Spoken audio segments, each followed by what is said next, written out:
Hi செல்லம்ஸ், happy morning to all. நான் உங்கள் யூஏ தமிழச்சி ரோஜா பேசுகிறேன். இன்றைக்கி என்ன டாபிக் பேச போகிறேன்னா, இறைவன் படைப்பில் எல்லோருமே சமம். ஏன் இந்த டாபிக் எடுத்துகிட்டு வந்திருக்குன்னா, நிறைய பேர் பார்க்குறேன் ஏதோ ஒரு கன்ஃபியூஷன்லேயே ஓடிட்டுருக்காங்க.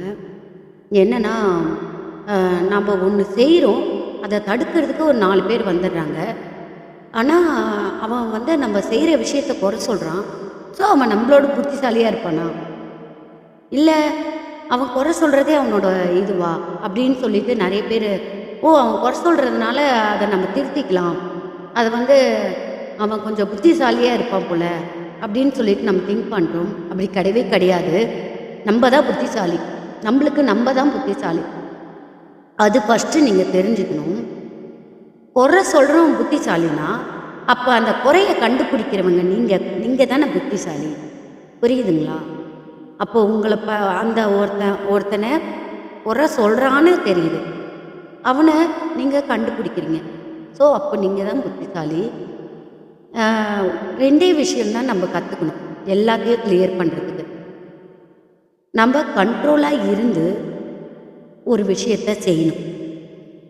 பேஷன்ஸ் அது நம்மளுக்கு தேவை. நம்ம செஞ்ச விஷயம் கண்ட்ரோலாக இருந்து நம்ம செஞ்ச விஷயம் நம்ம கண்ட்ரோலை மீறி போகுதுன்னா அதுக்கு நம்ம என்ன செய்யணும்?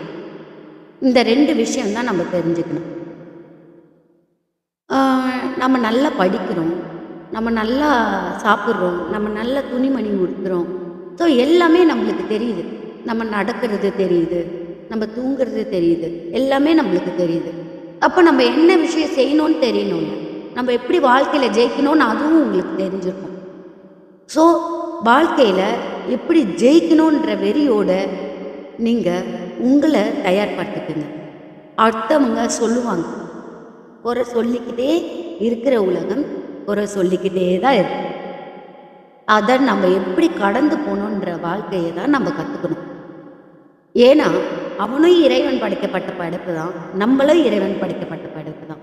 ஸோ நம்ம சக்தியை மீறி நம்மளை யாரும் எதுவுமே செஞ்சிட முடியாது. அதை ஞாபகம் வச்சுக்கோங்க. ஸோ உங்ககிட்ட ஒரு சக்தி இருக்குது, அதுதான் நீங்கள், உங்கள் அறிவு, உங்கள் தன்னம்பிக்கை. சரிங்களா? யாருமே குறை சொல்கிறாங்கன்னு இப்போ இருக்கிறத எப்போவுமே விட்டுறாதீங்க. உங்கள் கண்ட்ரோல் ரொம்ப முக்கியம். கண்ட்ரோலாக இருங்க. கண்ட்ரோலாக செஞ்ச விஷயத்த கண்ட்ரோல் மீறி போயிடுச்சுன்னா எப்படி கரெக்ட் பண்ணுறதுன்னு கற்றுக்குங்க. தேங்க்யூ.